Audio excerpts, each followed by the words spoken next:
A few years ago, Joseph Price was leading a family history activity for about 800 young single adults on BYU campus. He had them pull out their phones and open Relatives Around Me on the Family Tree app. This is a tool that compares your family tree with the family trees of nearby people who are also on the app to find out if and how you're connected. And it was awesome. But we did discover that there were some people in the room that didn't have any relatives in the room. And it was our international students, and it was also our African American students. The coverage for white people was like 72%. The coverage for Black people was 5%. So as someone who cares about social justice and inequality, we, as a lab, just decided to work on that. The lab he's talking about is called the Record Linking Lab, where Price and 50 undergrads used advanced technology for family history research. The lab got right to work developing a tool that so far has added 6 million African Americans to the family tree, with the help of artificial intelligence. Welcome to the Why Magazine podcast, bringing you ideas, stories, and voices from Brigham Young University.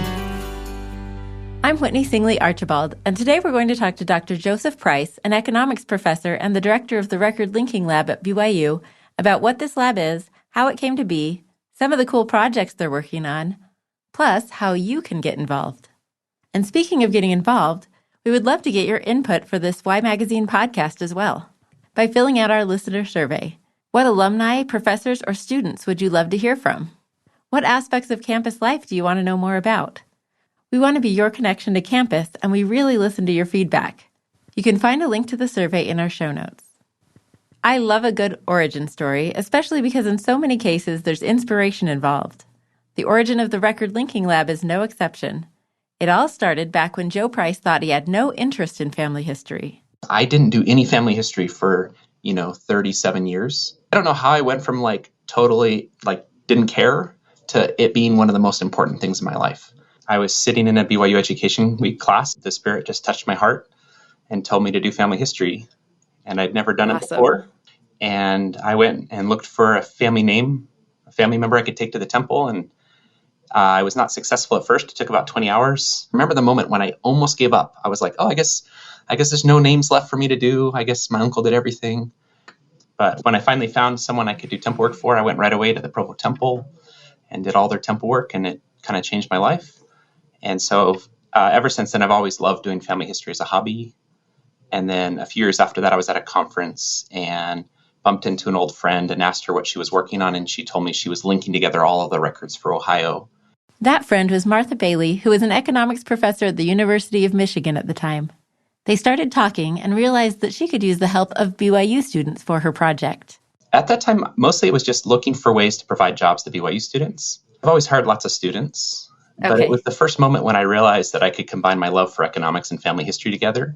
The reason economists have a strong interest in these family history links is because it allows us to study migration, economic mobility. It allows us to think about how people decide who to marry, where to live, what occupation to have, where to go to school. These are all economic decisions that are kind of embedded in the data we do when we do family history. And with that, the Record Linking Lab was born, a valuable addition to a whole network of family history resources on the BYU campus. The Record Linking Lab works most closely with the Family History Technology Lab, which is part of the Computer Science Department, and has developed tools such as Relative Finder, which allows you to see how you're related to different groups of people, from early members of the church to entertainers to politicians. BYU also has a family history major, a Center for Family History and Genealogy, a family history library, independent study courses on family history, and several other great resources for family history. The Record Linking Lab has been a great addition to all of these family history resources. Joe Price named 3 main goals for the lab. Goal number 1, grow the family tree. Goal number 2, nourish the temple with names. And goal number 3 is strengthen the rising generation. So everything we do is built around one of those 3 things. The lab employs 50 to 60 BYU students at any given time, but Joe Price also works with 200 BYU Pathway students, mostly in Africa, and that program will soon be expanding to 400. To truly appreciate how revolutionary BYU's Record Linking Lab is, I think a little flashback is in order. When I was a kid, I would often come home from school to see my mom on the floor, surrounded by family group sheets, pedigree charts, photocopies from books and microfiche, big diagrams she'd sketched out on butcher paper, and just stacks and stacks of paper. So much paper. Eventually, not only would a computer replace my mom's massive file cabinets, but it would give her access to other people's file cabinets and to census records and countless other resources. Even better, all those records would be searchable without endlessly scrolling through microfiche.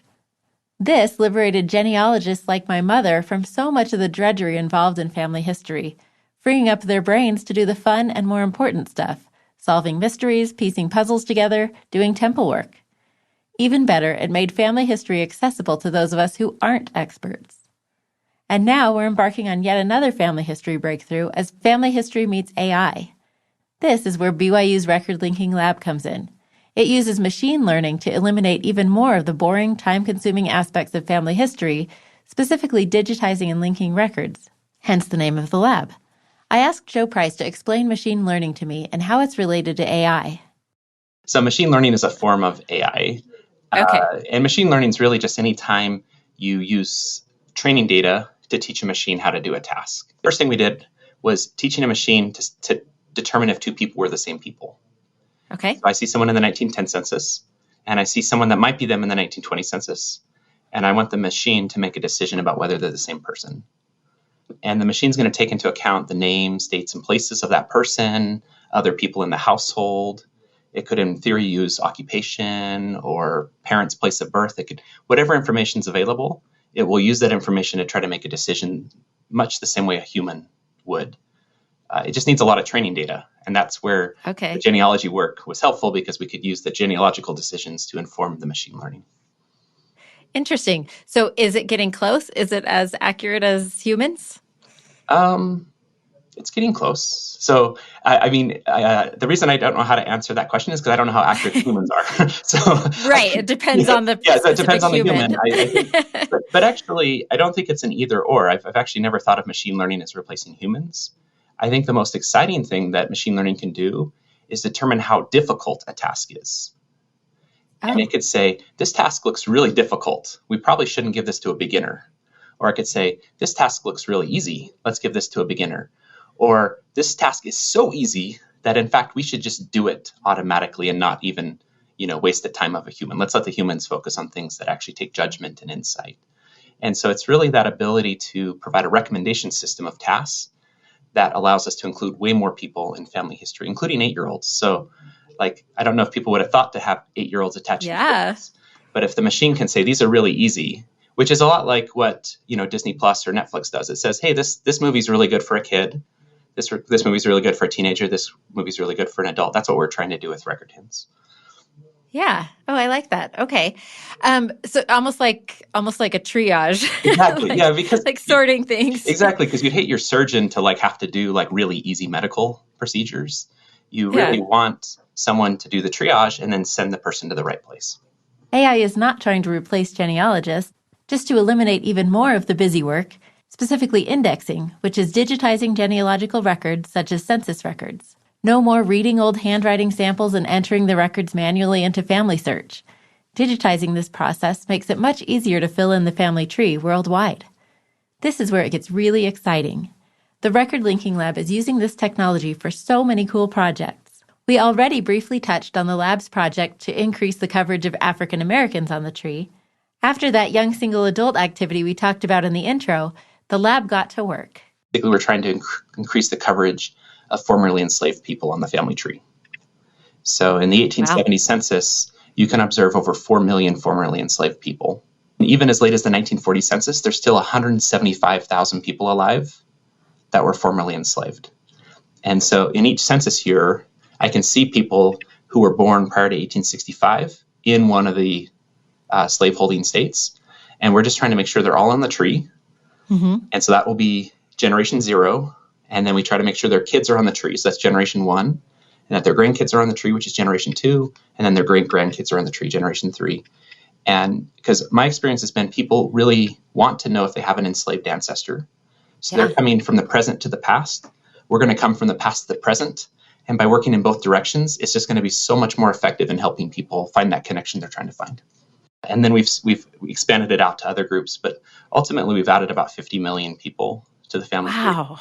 Yeah, and these are real people. And what I mean by real people is that when people now use FamilySearch for the first time and search for their grandpa in the United States, they're very likely to find their grandpa. And when they find their grandpa, then they can add in photos and they can expand out. And I think some people look at the families we added to the tree and they're like, they're not perfect, and but they're there. And so I think the key thing is the coverage is the first step, and then you get the connection, and then you get the content. I think in the very near future for the U.S., everyone will be on the tree. They'll all be connected together, and they'll all have a photograph. That's incredible. The Record Linking Lab started by getting the 1910 census on the family tree with the goal of digitizing more and more census records until they link all 217 million people that lived in the U.S. between 1850 and 1940. Before this project, genealogists would search through census records to find specific people they were looking for. This new approach goes from the opposite direction, inputting all the names from the census into the family tree and then figuring out how to link them. The plan is to keep expanding to other countries. The Record Linking Lab decided to start with a big effort to increase the coverage in Puerto Rico, and they've been very successful. In fact, if your grandma's from Puerto Rico, you're more likely to find her on the tree than if she was from Utah. I really think in the end we're going to have something that we'll call the Human Connection Project, which will just be the whole world working together to gather the human family together. And it's going to be probably the most important scientific data set ever created. It's going to help us answer so many important questions. But the neat thing is it'll be a global effort. So it'll be very similar to the Human Genome Project, where we all work together as a world to solve an important problem. I think the Human Connection Project will actually turn out to be more important. Well, and that makes so much sense because we can try and figure out how to link people in Puerto Rico, but probably an expert in Puerto Rico would have a lot more insights because they know, how the records have been kept and They know the culture. So we always call that the second 10x. And what I mean by 10x is when you do something 10 times faster than you have in the past. Got it. Okay. So the first 10x is automated methods. And so we have 10x Puerto Rico. The second 10x happens that once you've created a nice tree for a country, the people in that country start to use it. And so the second 10x comes in as people add in their living memories, their photos, they correct things, they add things. So I think it's a lot like Facebook. Facebook has actually done more to gather the world's memories than any archive has ever done. And how did Facebook pull this off? Well, they built something that's kind of cool to use. Lots of people started using it. And because lots of people started using it, other people wanted to use it. So I think FamilySearch is very similar. They've built something that's really awesome. Almost everyone I show FamilySearch, they love it. Yeah. It's just not everyone's heard of it. So everyone's heard of Facebook. They haven't heard of FamilySearch. So I think we just need to get to that point where people know FamilySearch as well as they do Facebook. Well, and how cool that they'll actually find relevant data there. Because it's one thing to hypothetically say, people could link their families, but to be able to find your family the first time you go on it, that's really cool. Yeah, I call it the Uber driver test. So because I use Uber quite a bit or Lyft, and I always love to ask my Lyft or Uber driver if I can help them find their family. And and if they're from the US, like I can do it every single time now. Though sometimes I did have a driver in Houston that I couldn't find it. And he was almost begging me. He's like, well, try someone else. Like, my grandpa was in the military. Does that help? So it was just, I had rarely been unsuccessful, but it made me realize I kind of taken for granted that I could provide this experience to people, at least from the US. Now, the thing is, we need to do better for other countries. So if my Uber driver, like my last Uber driver was from Cameroon in Africa, and I didn't even try. I was just like, it's not going to work. So we ended up just talking about his family and had a really fantastic conversation, but I couldn't give him that discovery experience. These linking and indexing projects are obviously enormous, but the lab has several other great projects going at the same time. One is what they call the Yellow Temple Project. There's a whole bunch of people on the family tree that can't have their temple work done because they're just missing one little piece of info. Maybe their birthplace isn't standardized, or maybe they don't have a birth year, but there's a record attached that has it.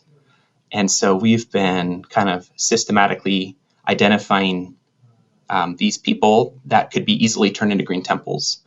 And then we have an automated way of fixing some of them. And then we have lots of volunteers helping us turn those yellow temples into green temples. Another innovative and fun project is a museum project where the lab works with art museums to connect visitors to the artists. With a QR code, they can scan right at an exhibit to see if they're related to that artist. And yet another great resource the lab has created is a whole YouTube channel called BYU Record Linking Lab, with videos that explain very simply and clearly how to do all sorts of family history tasks, such as finding names to take to the temple, what to do when you visit a family history center, using the Relatives Around Me tool, and even a video about making family history a part of your daily life.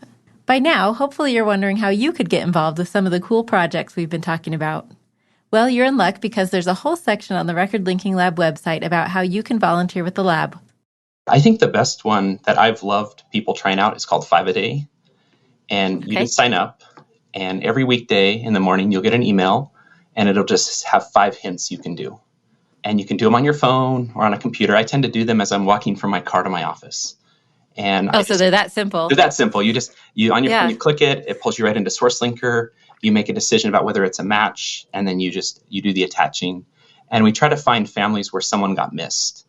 And so it's really neat that, from the walk to my car to my office, I might add 5 people to the tree. And that just always starts my day off really well. We built some buttons, which is very similar to the 5-A-Day, except you can hit that button as many times as you want. And you can pick the project you want to do. If you want to work on Puerto Rico or France or the US, you can kind of pick it. We have another one where there's a map.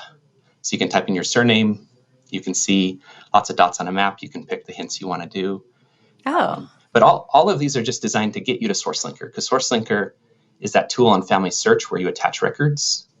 But we find SourceLinker is the most powerful place where people get added to the tree. Because I love it when I'm working with the census record and I see the parents and 2 of the kids, and then there's 2 kids more in the census record that aren't on the tree. That's probably like my favorite moment in family history, because those are missing kids. And all I have to do is just move them over, and now they're part of their family and they're on the tree. And I've actually felt so much happiness from those people when they get found. And so that's kind of like one of the things that motivates me to do this. And finally, as Price mentioned earlier, one of the main goals is to get youth interested and involved in family history. Well, I think the Gathering of Israel has 2 parts to it. One is gathering people on the other side of the veil, but I think the gathering of people on this side of the veil is just as important. So one of the primary goals of our lab is to involve more people from the rising generation in family history. And I think to do that, to involve primary children, youth, young adults in family history, we have to think differently about family history. I think the motivation to find the missing or include the excluded is one of the most powerful motivating factors for our rising generation. They really care deeply about disadvantaged groups. They really care deeply about belonging and inclusivity. And the family tree is a place where that inclusion can happen. And so like when I mentioned to them that there was a lot of inequality, racial inequality on the family tree, the rising generation really rose to the challenge, and they played a key role in us doing that. A lot of the tree growth we did was using actually youth in Springville during COVID. We had youth in the center almost all the time during that summer working on that. Wow. Project. Yeah. And so I just think this desire for belonging and inclusion and connection is super powerful for this generation. And so if we tap into that desire and connect it to family history, they're gonna do more family history than we've ever had of any generation. So then what I would say is anyone listening, if you work with youth in any capacity, or you're in a ward that has youth, or a youth, we would definitely love to help you set up an activity, either a ward activity, a stake activity, a YSA activity, a community activity. The tools we've created are super easy to use. Within 10 minutes, the youth can be having a meaningful impact. And so you could plan an hour-long activity, teach them for 10 minutes. And the neat thing is you don't have to teach them everything about genealogy. You just have to teach them one thing. And then maybe for your next activity, you could teach them a different thing. But all our tools are designed to just do one thing at a time. Well, let's just do that. Like if I were a young woman leader, I actually am. Okay. I would love a fun idea to get my youth excited about genealogy. What could I teach them? Yeah. So do you have anyone in your ward that's serving a mission right now? Yes. Where are they serving? We have one in Texas. So I would just write a letter to that missionary and say, hey, what city are you serving in right now? And then organize the youth, teach them a little bit about how SourceLinker works, and then use Goldie May and type in the city of where that missionary is, and then just have them work on that city, and then have them write a note to the missionary explaining how they felt as they worked on it. Oh, that's a cool idea. That's one I would never have thought about. You said Goldie May. What is Goldie May? Oh, sorry. Yeah, Goldie May is one of our partners. And so if you go to Goldie May and hit volunteering, it actually is a fantastic way for youth to start to learn how to be good at family history. And then an added bonus is it'll tell you if you're related to the person. Oh, fun. Even with so much already going on, the Record Linking Lab continues to innovate and develop new projects to help move this important family history work along. I tell my students all the time, God cares about our lab. He's been there at every stage in the process. And it's really neat to be at BYU where I can tell the students, like, God will help you solve problems. We're working on some really hard problems to solve, technical problems, and God will make it possible for us to solve those problems.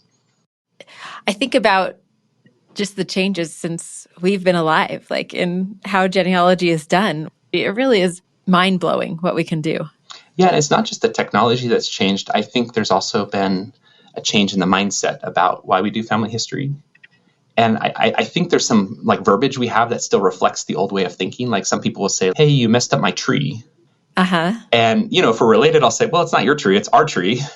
But Boyd K. Packer has this quote in which he says, it is possible to love 1 billion people. And I actually think that's part of why we're here on Earth, is actually to learn to love people we're not related to broaden our circle of love to include more and more people. And so the more I've worked on this, I've now started to always refer to it as his tree. This is Heavenly Father's tree. We're all his children. We're all brothers and sisters.